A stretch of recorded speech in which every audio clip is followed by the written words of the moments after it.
À l'occasion de la sortie du premier tome de Boruto Tube Vortex, je vous propose de vous le faire gagner. Pour participer, c'est très simple. Tout d'abord, il faut être abonné à ma chaîne YouTube. Ensuite, il faudra suivre entièrement la vidéo sur la review du chapitre 13 de Boruto Tube Vortex, la liker, la partager, tout en mettant en commentaire que vous participez avec votre pseudo Discord. Le tirage au sort aura lieu lors d'un live pour désigner le vainqueur. Je compte sur vous pour participer, je vous souhaite bonne chance. Les amis, il est temps de voir ensemble le contenu du chapitre 13 de Boruto Tube Vortex. Si vous souhaitez encore plus d'informations, je vous invite à me rejoindre sur mon serveur Discord, le lien est dans la description. En tout cas, ce que je peux vous promettre, c'est que ce chapitre qu'on va découvrir est vraiment incroyable en termes d'informations. La couverture de ce chapitre est représentée par Boruto et il sortira le 20 août 2024. Sur le champ de bataille, Jura commence à attaquer Boruto et ses compagnons, tandis que l'alter ego de Bug surgit du corps du Shinju pour s'emparer de l'épine de l'âme de Hidari. Un flashback commence aussitôt, retraçant la rencontre entre Boruto et Kashin Koji durant l'ellipse.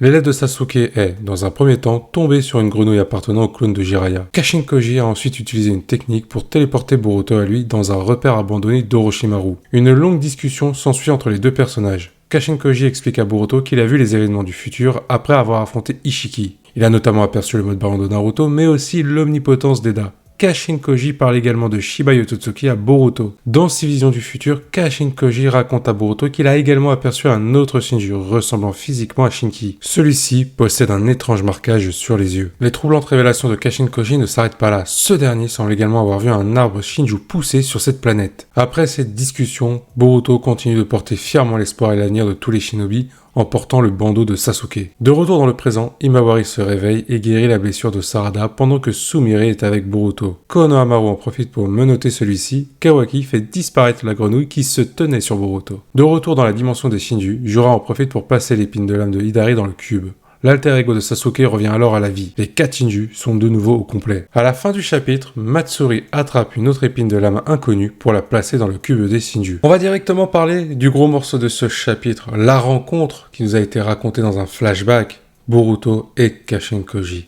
Et déjà, on a des éléments très intéressants. Boruto est tombé dans un premier temps sur une grenouille de Kashin Koji, et c'est ensuite à ce moment-là que Kashin Koji a téléporté Boruto dans un repère abandonné d'Orochimaru. Du coup, ça veut dire que Kashin Koji surveillait Boruto depuis un petit moment par rapport aux événements qui se sont produits, notamment le mode baron de Naruto, l'omnipotence d'Eda, les événements qu'a vu Kashin Koji dans le futur lorsqu'il a affronté Ishiki Otsutsuki. Parce qu'on est d'accord, Boruto n'est pas tombé par hasard sur la grenouille, c'est Kashin Koji qui a placé cette grenouille-là pour entrer en contact avec Boruto. L'autre question qui va se poser, comment Kashin Koji a eu connaissance des repères d'Orochimaru, des repères abandonnés? Alors souvenez-vous dans la partie numéro 1 de Boruto, lorsque Kashin Koji rencontre Boruto et l'équipe 7, il dit à Mitsuki que c'est la créature d'Orochimaru, le fils d'Orochimaru. Donc on sait déjà à ce moment-là que Kashin Koji a connaissance de l'existence d'Orochimaru. Ça, c'est pas trop compliqué à savoir, mais on peut supposer que Kashin Koji a poursuivi ses recherches sur ses origines et a pu tomber sur le repère d'Orochimaru. Après, une autre hypothèse qui peut être alléchante, c'est tout simplement qu'Orochimaru et Kashin Koji pourraient tous les deux travailler dans l'ombre. Mais ça poserait une interrogation, comment ça se fait que Mitsuki ne soit pas au courant s'il y avait eu une alliance entre Kashin Koji et Orochimaru? Orochimaru en aurait forcément parlé à Mitsuki pour lui dire voilà, Kashin Koji est là pour ça, et il a vu l'omnipotence d'Eda inversant l'histoire de Boruto et Kawaki. Parce que oui, l'information qui nous est donnée, c'est que Kashin Koji a vu l'omnipotence. Donc il est conscient de ce qui s'est passé entre Boruto et Kawaki. Il connaît la vérité. Concentrons-nous maintenant sur le futur en détail qu'a vu Kashin Koji. Je l'ai dit précédemment, et c'est d'ailleurs mentionné dans ce chapitre, Kashin Koji a vu pas mal d'éléments appartenant à l'avenir, notamment le fait que Naruto a utilisé le mode baron pour vaincre Ishiki, l'omnipotence, le fait qu'il ait vu aussi un nouveau Shinju qui pourrait débarquer prochainement, et dès le chapitre 14, il a parlé de Shiba Yototsuki à Boruto. Jusqu'à maintenant, il avait été mentionné par Amado, mais là on a la confirmation qu'il y aura l'apparition de Shibai, c'est évident, là c'est un teasing. Mais déjà parlons de l'événement qui va arriver, l'apparition du nouveau Shinju. Kashin Koji le mentionne, et je pense que cet événement du futur va arriver dès le chapitre 14, puisque Matsuri a placé une mystérieuse épine de l'âme qu'on ne connaît pas dans le cube des Shinju. Et ça donne vie aux Shinju. Clairement, on a pu voir qu'Hidari est revenu à la vie. Les Shinju ne seront plus seulement que 4, ils seront 5.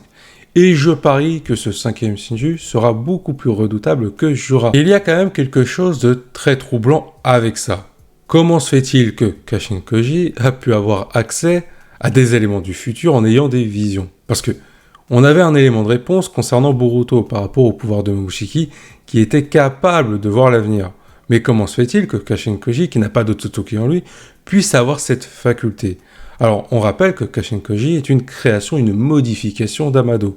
On ne sait pas réellement si c'est bien le clone de Jiraiya, enfin, on sait que c'est le clone de Jiraiya, mais est-ce que, en réalité, ce n'est pas le corps de Jiraiya qui a été modifié, ou alors vraiment une création de A à Z par Amado en prenant les cellules de Jiraiya?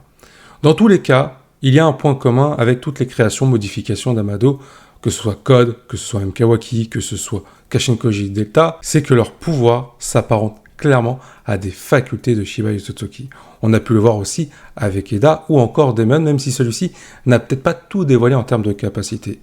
Mais au vu de ce que nous a dévoilé Kashin Koji par rapport à ses visions du futur, les Shinju et le fait qu'il soit capable de revivre avec le cube des Shinju et d'apparaître, de naître notamment avec ce futur 5e Shinju, eh ben on peut peut-être faire une hypothèse en disant que tous ces éléments-là qui sont dispatchés pourraient être rassemblés pour donner l'arrivée de Shiba Tsutsuki. Au final, ce qui est sûr, c'est que le monde Shinobi, le monde de tout court, j'ai envie de dire, est en danger par rapport au Shinju, par rapport à Shiba Tsutsuki, sachant aussi qu'il y a un arbre Shinju qui devrait pousser sur la planète, sur ce qu'a vu Kashin Koji.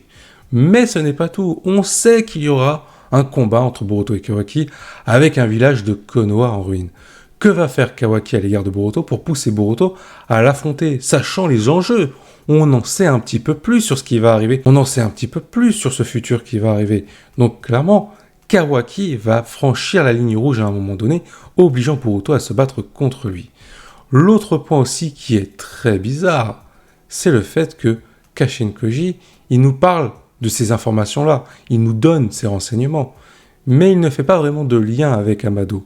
Je pense que c'est fait exprès de la part de Kishimoto de nous montrer subtilement que tout pourrait être lié par rapport à Amado. Parce qu'au final, les actions à l'origine, les modifications, les créations, le contexte, si on en est là, c'est un petit peu, voire même beaucoup à cause d'Amado. Donc, de façon subtile, je pense qu'on se rapproche de ce qu'est en train de faire Amado et de ce que ça va donner au niveau de la menace finale de l'œuvre de Boruto. Est-ce qu'Amado sera l'élément central ou le déclencheur central de cette menace? C'est ça qui va être intéressant de savoir. Cette hypothèse peut se renforcer aussi par un autre élément. Boruto, on connaissait son objectif dans les chapitres précédents, protéger le monde Shinobi d'un avenir tragique. Avec ce chapitre, on a les informations nécessaires pour connaître les enjeux et pourquoi Boruto veut vraiment réussir son objectif à protéger tout le monde. On le sait, il y a une véritable menace qui se profile. Mais du coup, Kashin Koji, pourquoi, avec ces éléments, il décide de protéger le monde et de s'entourer de Boruto pour parvenir à sauver le monde entier? Parce qu'initialement, Kashin Koji, il a été créé, modifié, programmé pour suivre les ordres d'Amado et être du côté d'Ishiki Amado. Bon, on le sait, Kashin Koji, clairement, il a servi de pion face à Ishiki, mais il a pu survivre, ce qui va forcément poser problème pour Amado. Et c'est là où je dis que c'est très subtil, parce qu'au final, Kashin Koji, il nous dévoile uniquement les éléments, mais pas son objectif principal. Pourquoi il veut aider Boruto? Certainement parce qu'il veut mettre des bâtons dans les roues à Amado, il veut clairement le confronter à ce qu'il est en train de faire. Peut-être qu'aussi, durant son absence, Kashin Koji a pu en apprendre bien plus sur ses origines, comprenant qu'il a été Jiraiya par le passé et qu'il défendait plus que tout le monde de Shinobi, ce qui peut donner le fait d'avoir une alliance entre Boruto et Kashin Koji. Maintenant, on va parler de la fin du chapitre qui annonce des choses très prometteuses concernant la suite de l'œuvre de Boruto. Hidari est revenu à la vie. Ça veut clairement dire qu'on aura un combat Hidari contre Sarada, avec une Sarada qui va devoir se surpasser pour sauver Sasuke de sa prison. Une Sarada qui va certainement éveiller le Mangaku Sharingan face à Hidari. C'est l'adversaire idéal et celui-ci n'est pas mort, il est revenu à la vie grâce à Jura. De l'autre côté, on a aussi ce 5e Shinju qui nous a été teasé, je l'ai dit un petit peu en début de vidéo, Matsuri a pris une épine de lame pour la placer dans le cube des Shinju. Dans le chapitre 14 ou dans les prochains chapitres, on aura donc un autre adversaire redoutable. Qui va s'en occuper? Je pense qu'il pourrait y avoir une collaboration à ce moment-là entre Boruto et Kawaki pour faire face à ce nouveau Shinju. À moins qu'on ait toute l'équipe 7 pour faire face à cette menace. En tout cas, pour l'instant, Concernant Boruto, ça s'annonce compliqué, parce que Boruto, étant traqué par les shinobi à cause de l'omnipotence d'Eda, celui-ci est menotté par Konohamaru, parce qu'il faut capturer celui qui a soi-disant tué Naruto. Je pense clairement que Konohamaru va être interrompu par Shikamaru. Je vois Shikamaru intervenir pour libérer Boruto. Soit il va intervenir de manière directe, c'est-à-dire qu'il va dire à Konohamaru, tu peux libérer Boruto parce qu'il nous a aidé à combattre les Shinju et on a besoin de lui. Ou alors, Shikamaru va y aller vraiment dans l'ombre. Il va libérer Boruto dans le dos de tout le monde, sans que personne ne sache qu'il l'a aidé à s'enfuir. Après, il n'est pas impossible que Boruto puisse s'enfuir de lui-même avec ses capacités. Pourquoi pas avoir tout simplement Momoshiki qui prenne le contrôle de Boruto pour qu'il puisse s'enfuir. Mais au vu des techniques de Boruto qui nous ont été présentées dans les chapitres précédents, mais il est vrai qu'un autre petit scénario intéressant pourrait se produire. Himawari est aux côtés de Boruto. Elle voudrait peut-être être en quête de réponse, de connaître la vérité sur Boruto et sur Kawaki par rapport à ce qu'il s'est passé. Peut-être que c'est Himawari qui pourrait libérer Boruto. Et ça, ce serait très intéressant, surtout pour connaître la réaction de Kawaki. Comment celui-ci pourrait réagir en voyant que certains shinobi sont en train de lui tourner le dos par rapport à ce mensonge autour de l'omnipotence d'Eda. Surtout que là, c'est Himawari. Ce n'est pas n'importe qui pour Kawaki. J'espère vraiment que cette vidéo vous a plu, que les informations concernant le chapitre 13 vous hype. Je vous invite à donner votre avis en commentaire. Je vous dis à la prochaine. Portez-vous bien. Et n'oubliez pas que la volonté du KT soit avec vous. Avant de partir, n'oubliez pas de me soutenir en likant et en partageant cette vidéo. Je compte sur vous.